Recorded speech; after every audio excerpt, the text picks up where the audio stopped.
You know that feeling. You stand up from your favorite chair, maybe after watching a show or reading a book, and you feel it. A little unsteady, maybe a bit of stiffness in your knees, a faint quiver in your thigh you didn't used to notice. Or perhaps you're halfway through a walk you used to do with ease, and now your legs feel heavy, like you're walking through wet sand. You might shrug it off, tell yourself, well, that's just part of getting older. What if I told you that it might not be just age? What if some of the very things we're doing to try and stay healthy, things we believe in deeply, like taking our daily vitamins, could be secretly working against our strength and stability? Welcome, my friend.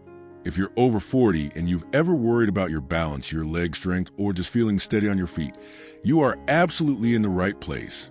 This isn't about fear. It's about understanding. For years, we've been handed this blanket advice: take your vitamins. And it's good advice to a point. But our bodies change dramatically after 40. And what served us well at 30 might not be our best friend at 50 or 60. In fact, some common vitamins, when taken incorrectly or without this crucial understanding, can actually contribute to muscle weakness, nerve issues, and that unsettling feeling in our legs we're talking about. Today, we're going to pull back the curtain on this. We're going to talk about 2 specific vitamins that are essential for life, mind you, but that have a hidden downside for our muscular and nervous system health if we get the balance wrong. This isn't about eliminating them from your life. That would be dangerous. This is about smarter, more informed use.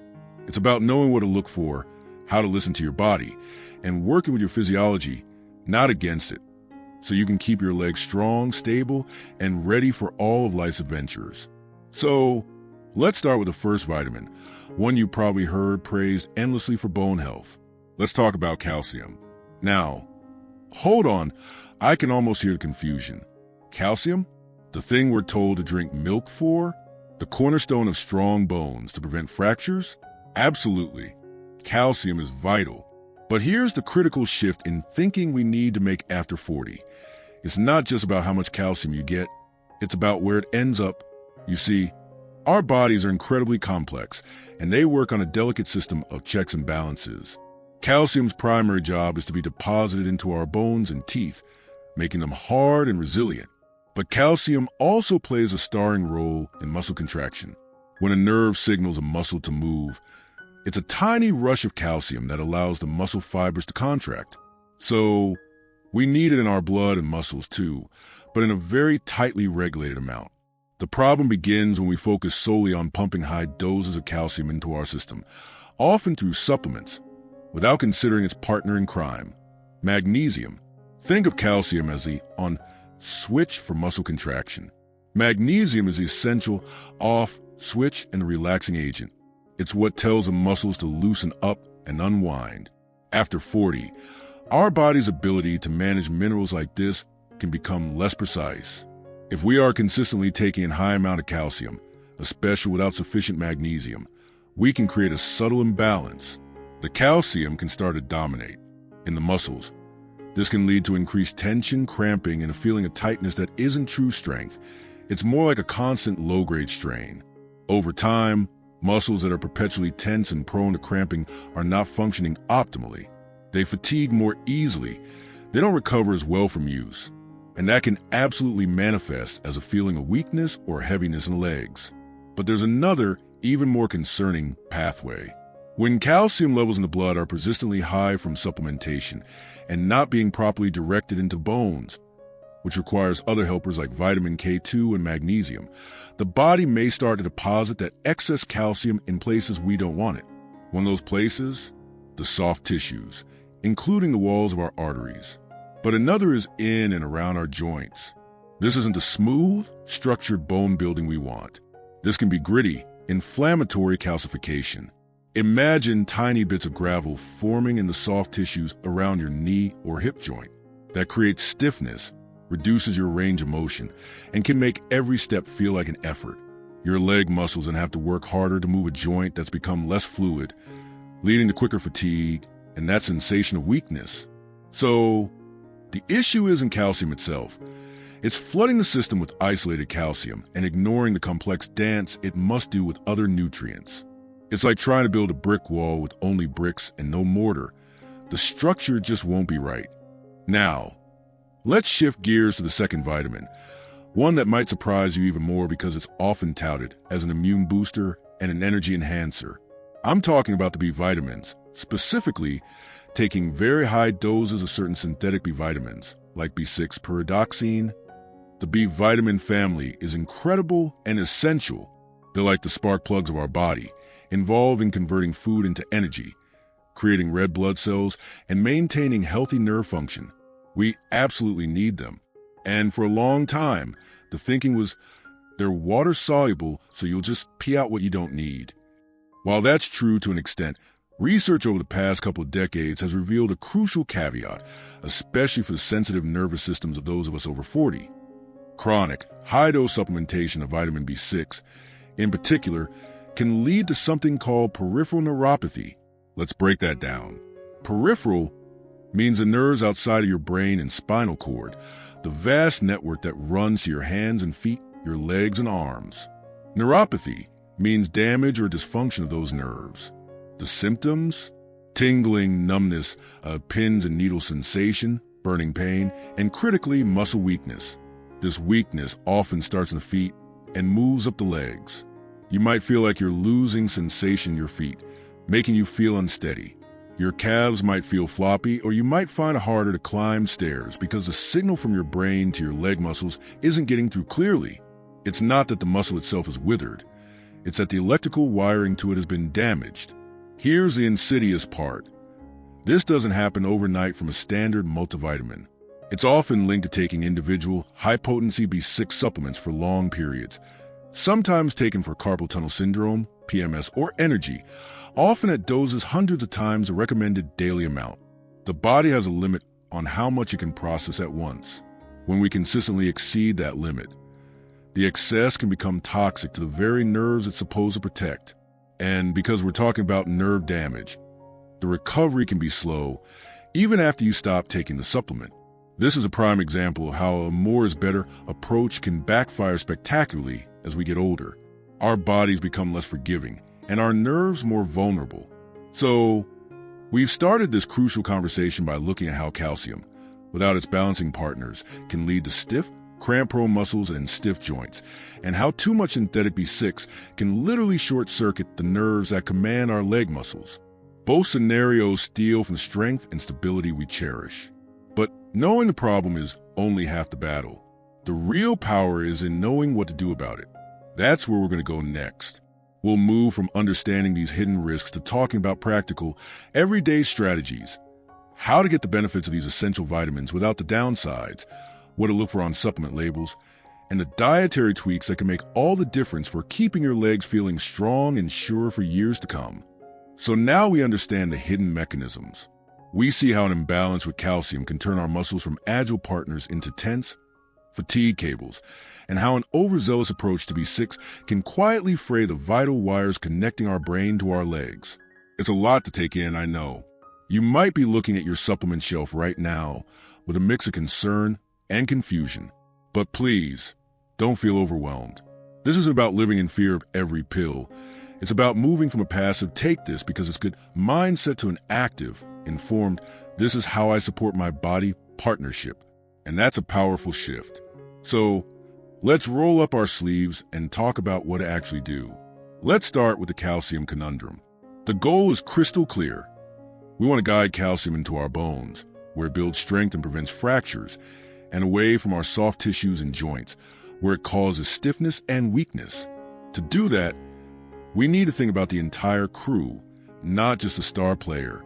The most critical co-pilot for calcium is magnesium. I mentioned it before as a relaxing off switch, but its role is so much bigger. Magnesium is essential for activating vitamin D, which is itself crucial for calcium absorption. It also helps produce calcitonin, a hormone that protects bone and draws calcium out of the bloodstream and soft tissues back into the bones. In short, magnesium is the wise director telling calcium where to go. The practical step here is to evaluate your intake. Are you taking a standalone calcium supplement? Many doctors now advise against that for the very reasons we discussed, unless there's a specific diagnosed deficiency and a clear medical need. The smarter approach is to focus on getting calcium from food, dairy, leafy greens like kale and collards, canned sardines with bones. These sources come packaged with other nutrients that aid absorption. And crucially, if you do take a supplement, ensure it includes magnesium. Look for a 1-to-1 or 2-to-1 calcium to magnesium ratio. But even more important than any pill is incorporating magnesium-rich foods into your daily meals. Think almonds, spinach, pumpkin seeds, black beans, and avocados. But the crew doesn't stop there. We have another key player, vitamin K2. If magnesium is a director, think of K2 as the specialized delivery truck driver. Its primary job is to activate proteins that literally grab calcium from your bloodstream and deposit it into your bone matrix. Without sufficient K2, calcium is like a delivery with no address. It ends up where it shouldn't. You can find K2 in fermented foods like natto, a Japanese dish, certain cheeses like Gouda and Brie, and egg yolks from pasture-raised chickens. It's a less common vitamin in the Western diet, which is why paying attention to it is so important after 40. Now, let's bring this from theory to your life. Imagine your typical day. For breakfast, instead of just toast, you have a Greek yogurt with a handful of almonds and some spinach blended into a morning smoothie. You're getting calcium, magnesium, and a host of other nutrients, all working together. For lunch, a big salad with chickpeas, avocado, and a hard-boiled egg.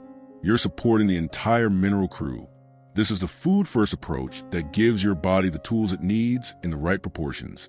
And if you and your doctor decide a supplement is necessary, you can now look for a comprehensive bone health formula that includes calcium citrate or malate, better absorbed forms, magnesium glycinate, gentle on the stomach, and that all-important vitamin K2 as -7 Malawian kwaches.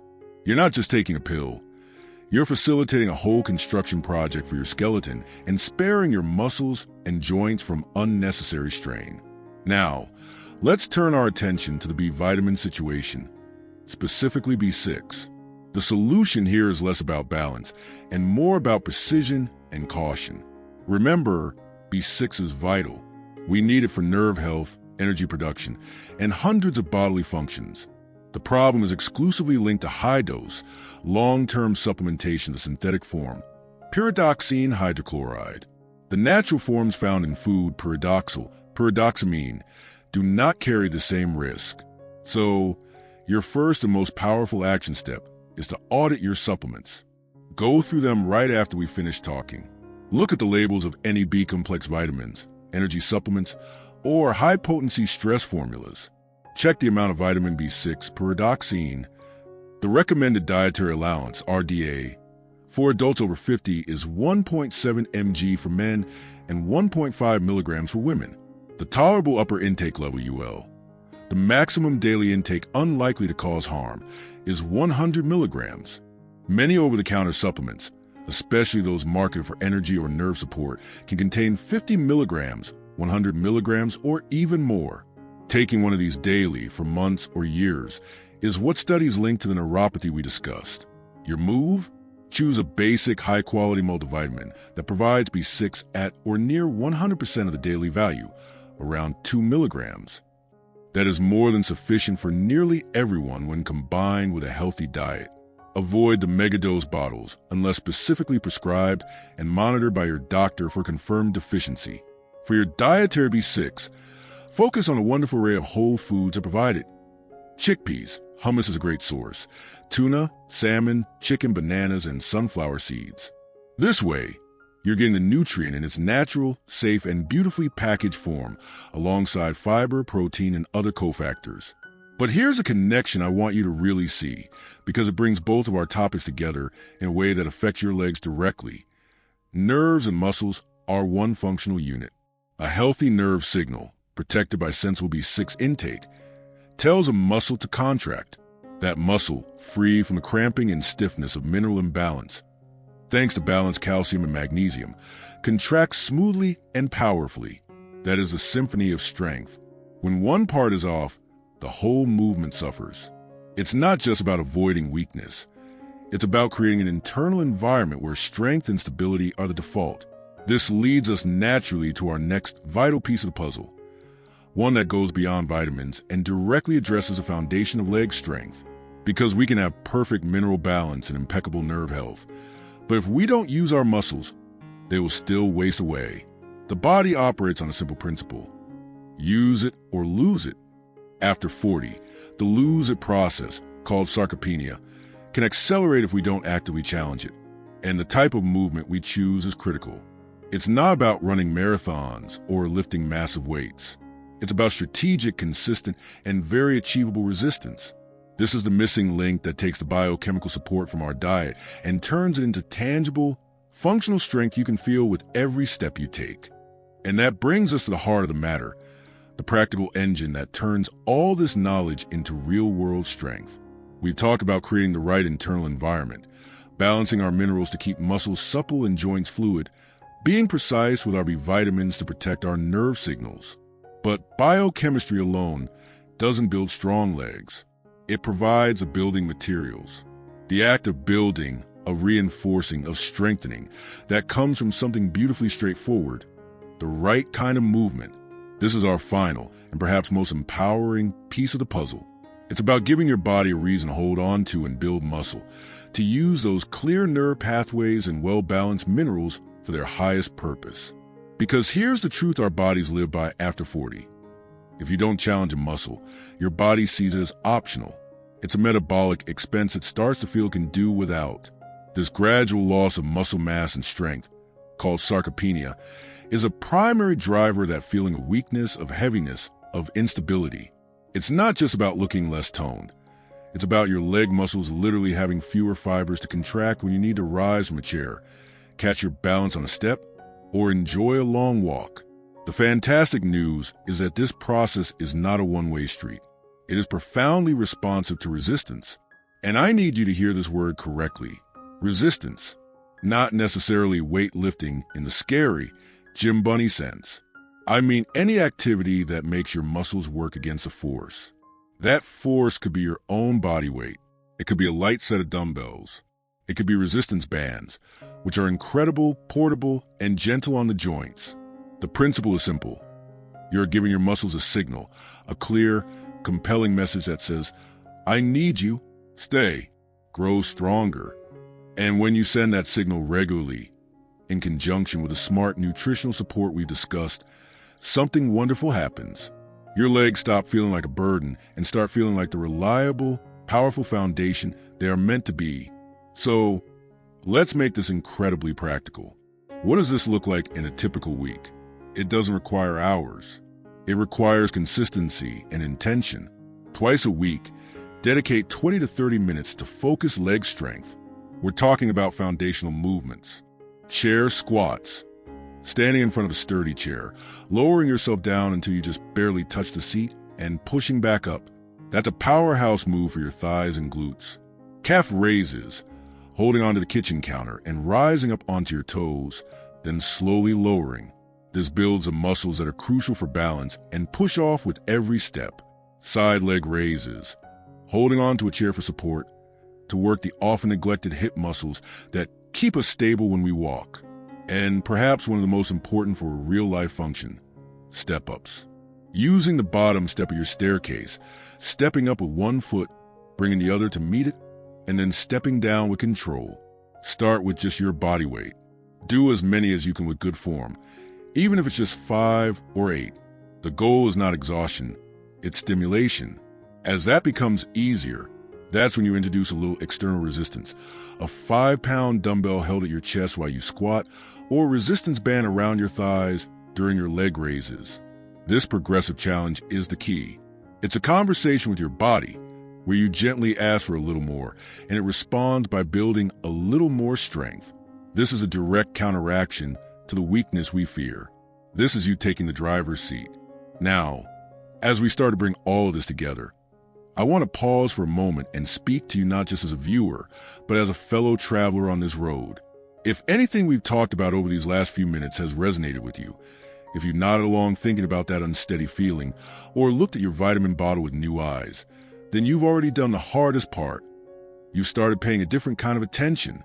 That is the seed of all change. My deepest hope is that this conversation has given you not fear, but a sense of agency, a feeling that you have some new, powerful levers you can pull to influence how you feel in your own body. And you know, This is exactly why I do this, why I spend the time researching, connecting the dots from the latest science to our everyday lives, and having these conversations. It's because of people like you, who are actively seeking ways to feel better and stronger. This channel is our shared space for that exploration. If this video has brought you some clarity or a new idea to try, would you do me a kindness? Would you take that spark of connection and let me know it landed? A like on this video tells me this information is helpful. A comment below, sharing your own experience or thought, starts a conversation that can help all of us. And if you're not yet subscribed, consider clicking that button. It's the best way to make sure you don't miss our next conversation, where we continue to break down the mysteries of health after 40 into simple, actionable steps you can actually use. Your support is what allows me to keep creating this content for you. Asterisk, asterisk. So, let's recap the journey we've taken together. We learned that imbalance of calcium, without its partners magnesium and vitamin K2, can lead to stiff muscles and joints, sapping functional strength. We saw how an overabundance of synthetic B6 can risk the very nerves that command our legs. And we've embraced the non-negotiable truth that smart, consistent resistance training is a catalyst that turns good nutrition into real, felt strength and stability. It's a three-legged stool: intelligent nutrition, precise supplementation, and purposeful movement. Together, they create a foundation of strength that can support you for all the years to come. Remember, friend, small changes, consistently applied, create monumental shifts over time. You don't have to overhaul your life today. Maybe you start by adding some spinach and almonds to your diet this week. Maybe you check the B6 content in your supplements tonight. Maybe you try just 2 sets of chair squats tomorrow morning. That's how it begins. That's how you reclaim the steady, strong, and reliable feeling in your legs. You have the knowledge now. You have the power. Here's to your strength, your stability, and to walking forward into your future with confidence and ease. Thank you so much for watching. Take good care.